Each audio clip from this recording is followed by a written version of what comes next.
বাজার এবং বিভিন্ন যে ডাস্টবিন আছে সেটা পরিষ্কারের লক্ষ্যে আজকে একটি বেসরকারি কোম্পানি যেটা হচ্ছে সুপার ক্লিন বিডি লিমিটেডকে দায়িত্ব দেওয়া হচ্ছে, তাদেরকে চুক্তি করা হয়েছে। আপনারা জানেন যদিও প্রত্যেকটি পৌরসভার নিজস্ব সুপার থাকে, কিন্তু সেই সুপার দায়িত্বহীনতার কারণে ভালোভাবে কাজ না করার কারণে আজকে এই সিদ্ধান্ত নিতে হচ্ছে। আমরা একটি কথা বলতে চাই, আমরা যারা এখানে বিএনপি নেতৃবৃন্দ, রাজনৈতিক নেতৃবৃন্দ আছি, এই পৌরসভার কোনো দায়িত্বে আমরা কেউ নাই। এই পৌরসভার ভালো মন্দ দায়িত্ব দেখার জন্য পুরো প্রশাসন আছে, পুরো পরিষদ আছে, কিন্তু তবুও কিছু কিছু বাজে মানুষ এড়িয়ে দিয়ে বিভিন্ন সমস্যাগুলো নিয়ে আমাদেরকে জড়িয়ে কথা বলার চেষ্টা করে। কিন্তু আমরা যে দায়িত্বটুকু পালন করি এটা শুধুমাত্র আমরা আমাদের রাজনৈতিক কারণে, সামাজিক কারণে আমরা এই ভূমিকাটা রাখি, এটা আমাদের দায়িত্ব নয়। আমরা ইতিমধ্যে আপনারা জানেন এই কবিরহাট হাই স্কুল সংলগ্ন যে ময়লা স্তূপ, কলেজ এবং স্কুলের মাঝখানে যে ডাস্টবিন, মাছ বাজারের সাথে যে ডাস্টবিন এবং কবিরহাট পৌরসভা 7 নম্বর এবং 8 নম্বর ওয়ার্ড ক্লাব করে রাস্তায় যে ময়লা স্তূপ,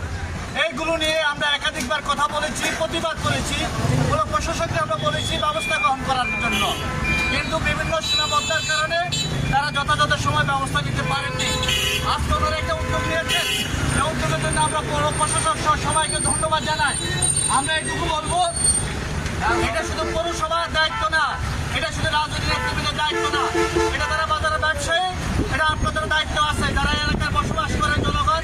আপনাদের দায়িত্ব আছে, এদেরকে সহযোগিতা করতে হবে। যেখানে সেখানে ময়লা রাখা যাবে না, যেখানে সেখানে যেভাবে ইচ্ছা ডাস্টবিনের ব্যবহার করা যাবে না, এটা আপনাদেরকে মনে রাখতে হবে। আমরা যারা বাজারের ব্যবসায়ী তাদেরকে বলবো, এই পৌরসভার সহযোগিতা হোক,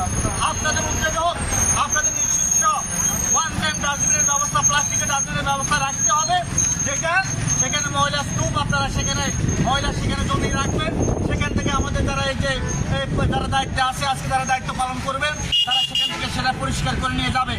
আর বিশেষ করে স্কুলের পাশে, কলেজ এবং স্কুলের রোডে, মাছ বাজারের পাশে 7 নম্বর 8 নম্বরের যে ক্লাবঘর রোড, এই রোডের পাশে যে ময়লা স্তূপ এবং আমাদের এই বাজার দক্ষিণ বাজার, এই যে দক্ষিণ বাজার সেখানকে যে ময়লা স্তূপ, এটা যেন দ্রুত সময়ের মধ্যে এটা যেন পরিষ্কার করা হয়, এটা বিশেষভাবে নজর দেওয়ার জন্য আমরা অনুরোধ করব। ইতিমধ্যে আপনারা জানেন এই পৌরসভায় কোটি কোটি টাকার উন্নয়ন কাজ চলছে বিএনপি নেতৃবৃন্দের সহযোগিতায়, আমাদের সহযোগিতায়। ইতিমধ্যে আজকে গতকালকে একটি নিয়োগ এসেছে, এই পৌরসভার জন্য আরো 50 লক্ষ টাকা বিশেষ বরাদ্দ হয়েছে এবং পৌরসভার এই যে আমাদের ময়লা যে ডাম্পিংয়ের যে জায়গা নির্ধারণ